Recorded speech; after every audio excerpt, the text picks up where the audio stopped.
Cute barista just gave me his number. Maybe I should call. I don't know. Dating for me in New York has been so messy.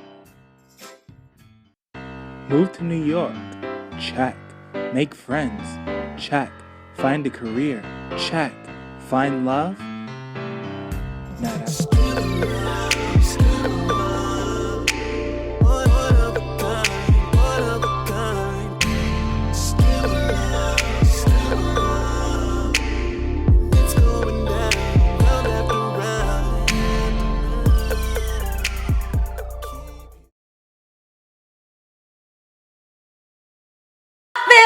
singing from the bottom. Oh, my heart feel like singing from the bottom. What's going on, world? I'm Wesley from Aconnectiontv, the network, the one channel on YouTube where we actually adopt similar connections despite our differences, and I'm here to talk to you about Beauties and the Beat. Now, this episode really didn't amount to much of anything. There weren't a lot of dramatics. There weren't a lot of special events. There weren't a lot of occasions that occurred in this particular episode, but we will talk about what we need to talk about. Yeah. If this is your first time seeing my beautiful black face, what I need you to do is subscribe, because my channel encompasses and embodies a lot of different shit. Okay, so definitely subscribe. And or if you're not interested in subscribing, be interested in my Instagram. Follow me on Instagram at Aconnectiontv. Also, all of the promo spots like Messy.com and all of the other artists that I have in the beginning of this video. Definitely check those guys out. I love to support. Also, I need to tell you that Shop Dior Jordan has a promo code entitled Aconnectiontv. Okay, if you go to shopdiorjordan.com and use the promo code Aconnectiontv, you won't have to pay for shipping and handling. So definitely check out and support everyone that I have up on this freaking channel and on the video. Okay, now let's get into this particular review, shall we? Candy and Todd are talking about the baby, aka Ace, by the way. You know, the baby's not here yet, but they're going over the fact that they don't have any furniture for the nursery. They haven't planned this baby shower. They don't really know what's going on. They're just, you know, taking day by day. And Todd's like, yeah, I know what I'm going to do. I know how to change diapers, and I know how to do this, and I've been Googling this, and we're going to be fine, and don't worry. And I'm like, all right, Todd is ready. But, you know, we all know that Todd hasn't been around or had his own infant to worry about. But I think Todd is ready. I think Todd is prepared. This is something that he definitely wanted. So, yeah, I'm all for communication on how we are going to take care of this child. It's a beautiful thing. With the discussion about the schedule, though, that's when things became a little hilarious, because he's like, well, you know, I like to stay out. I'm going to go out. I want to do this. When I come back, I'll take care of baby responsibilities until you have to take, you know, the kids to school. And I'm like, okay, this doesn't sound like they're gonna see eye to eye on what really needs to happen here, but Todd sounds like a regular dude at this point. Kim wants to have a beatless brunch, and I'm thinking to myself, this is not going to be successful, because none of these females are going to be caught dead walking outside dealing with the paparazzi beatless. They're not going to do it. These girls are too stuck in their ways and too stuck in themselves to even think about doing it. And I'm like, okay, Kim, you're wasting your time. Those types of concerns aren't their concern when they have a makeup squad that follows them everywhere they go. Because the fact that they're going to be on this show, the fact that they've dealt with seasons and seasons of people memeing them with terrible wig choices and no makeup days, they are not going to allow themselves to even step foot out of their house beatless. I appreciate and understand the concept, but they're not going to do it. And she enlists the help of Victoria, and apparently she's a stylist, but I'm looking at her and I'm not really understanding where the style comes from. So I'm like, okay, whatever, I guess. But then I'm like, okay, with beatless, are we just referring to makeup? Because, like, I myself, I can find attraction in females. I do, and I can. There have been times when my eyes will go down to the puss print. There have been times when my eyes will go to the buttocks. There have been times when my eyes will go to the cleavage if they have it out and it's pretty and it's all one tone and, you know, it looks nice. And there have been times when I've gravitated to the face. But when any face has too many colors on it, it makes me not care about it. Like if I have to worry about sucking on MAC lipstick when I'm sucking on your lips, or you know, the collar of my white shirt getting makeup on it because you got so much plastered on your face, it's a turn off. It's not attractive to me. You lose beauty with all of that stuff, okay? Now, if you have a fake ass and fake titties, nothing really you can do with that. Hopefully, they're just not all out here and gargantuan and the ass is not abnormal and shit like that. Nothing you can do with that. I can probably handle that. But the makeup and the weaves, like I'm not a fan of weaves. I'm not a fan of wigs. I'm not a fan of anything that you can take off and give me you. I'm not a fan of if you have too much of that shit on. So I'm thinking to myself, if we're going to do a beatless brunch, let's do a I woke up like this brunch. You know what I'm saying? That's what it should have been called. Because beatless and just doing the makeup, all them chicks is coming in with all them tracks and all them weaves and all that shit. It's not becoming. And it's just, I don't know. It's just not, that's just me though. That's just me. If I had one Beyonce and versus, who's a natural chick? Fuck. I can't think of a non-natural chick that's just, I don't know. Can I say Beyonce and a Lauryn Hill? I would take a Lauryn Hill all day. All my speed. All my speed. Kim decides to send them a voicemail, and I believe that the voicemail was rather professional, and it got straight to the point. Kenya was giving like, girl, bye, and Candy was giving girl, bye, but I'm like, girls, bye. Cynthia wants to do a commercial with Kim and Kenya helping. I'm like, have you not seen the animosity that they have for one another, or that Kenya has for Kim? Have you not seen that they just aren't besties? Why would you want them? Oh, we're on the show. I forgot it's the show. Sorry. Oops. Phaedra wants to go ahead and get this divorce final, and I'm like, okay. We get to this beatless brunch, okay? And let me see if there's anything that else I have to talk about, okay? Cynthia and Kim at the end.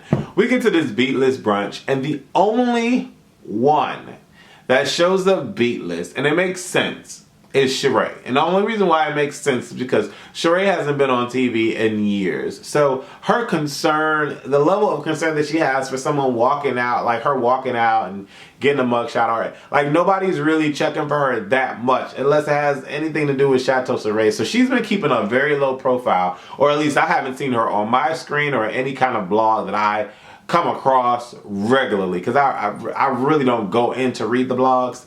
But Sheree doesn't give a damn about that shit.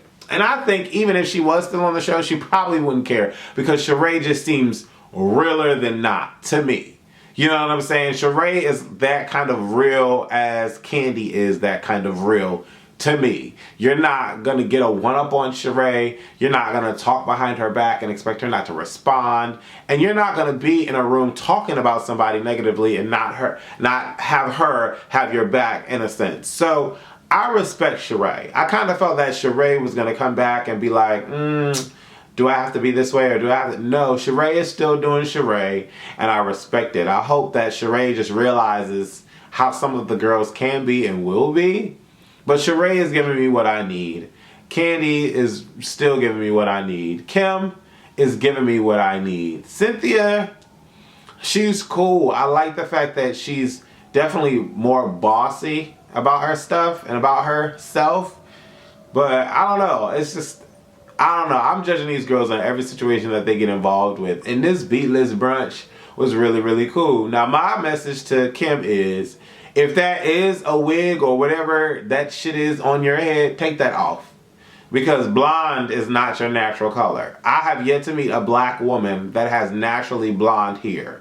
So it's like, if we're talking the natural, maybe again she was being, you know, very specific. It wasn't a natural brunch. It was a beatless, no makeup brunch. Okay, fine.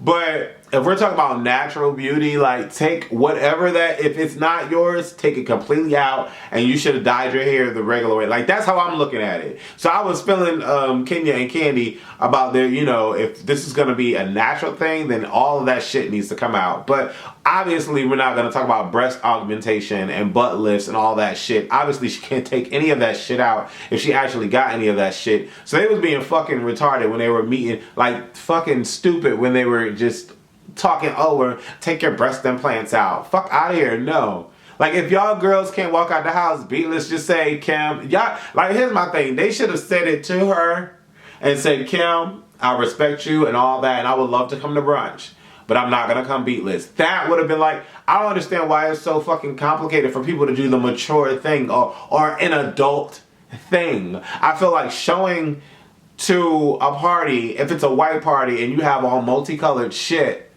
that is just a sign of disrespect to the invitation. Like, I'm still coming to this motherfucking party, but I'm not abiding by your rules. Like, that just corny to me. It's corny to me. Like, I was invited to an ugly sweater party this past holiday season, and quite a few people didn't have ugly sweaters on. And the host was like, where's your ugly sweater? And it's just like, I just don't get individuals sometimes. And so for me, this whole brunch was a wash to me. Listening to talk about DC, and then Kenya's going over her mother's situation, and they're talking about the thing with Phaedra knowing all the politicians and all of that. And then Kim expresses her disdain at the fact that, you know, she was asked to not wear makeup, and she found it insulting. And I'm just like, I can care less. I really can. We get to this discussion between Cynthia and Kim, and Kim's ideas sound really legit. And I thought it was bullshit that Kenya couldn't bring her little sorry ass to this motherfucking meeting to meet Cynthia. And when Cynthia pointed up, oh, when she wanted to do this Twirl's Life on the Young and the Restless thing, she had this movie thing. Oh, I was there for her and I dropped everything. You know, it's just, but then to find out that she was with Matt, I kind of, then, you know, I was kind of like, girl, I wouldn't have left Matt either. But then at this point, they've been dating for a month. So, girl, the penis ain't going nowhere, girl. But I don't blame you, though, because Matt is something to Matt is fine. Okay, it's like, I don't blame you for ditching Cynthia, but bitch, that shit was corny as hell. And y'all supposed to be besties. That shit was corny as hell. You talk about, oh, there's a lot of emergencies at this house. I know you feel that the heat of that motherfucking house. And I know Sheree is laughing every episode because, bitch, y'all played her for stupid when she came back talking about her motherfucking Chateau Sheree, bitch. More manners, looking like it needs some more manners, girl. It needs some manners, girl, looking like that on the motherfucking street. I'm glad she done got that shit on the curb, on the street with the regular. She got that shit down the hill so bitches can't see more manner because she needs more manners, bitch, looking like that shit. Oh, God. But Matt is fine to bad. I don't blame Kim for not wanting to go nowhere. But Kim's thing was hot. I liked her idea. And honestly, them co-directing the shit for one fucking commercial makes no sense. Cynthia just knows what's going to bring the drama, and she wants to, you know, continue to bring the drama. Kim knows that Kenya does not see her, and Kim doesn't see Kenya either. And for that, Kim is like, listen, KKK, all these K's. She like, listen, look, I don't want to be in a negative situation, and that's exactly how I am.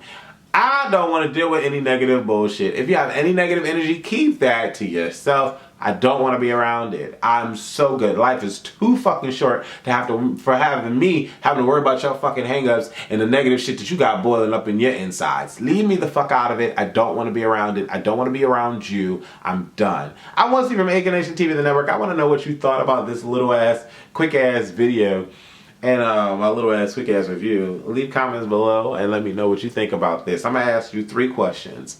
Do you think Candy and Todd are going to still be standing in a happily marriage in 2 years?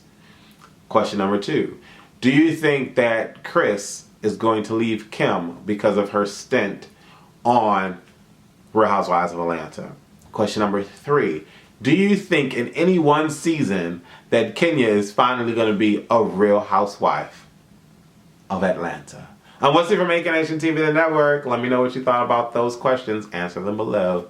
Deuces. Before we started, just introducing extra things. Okay.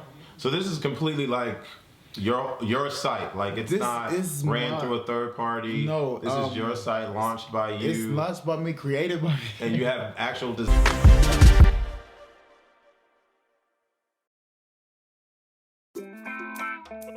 Atomic Beats.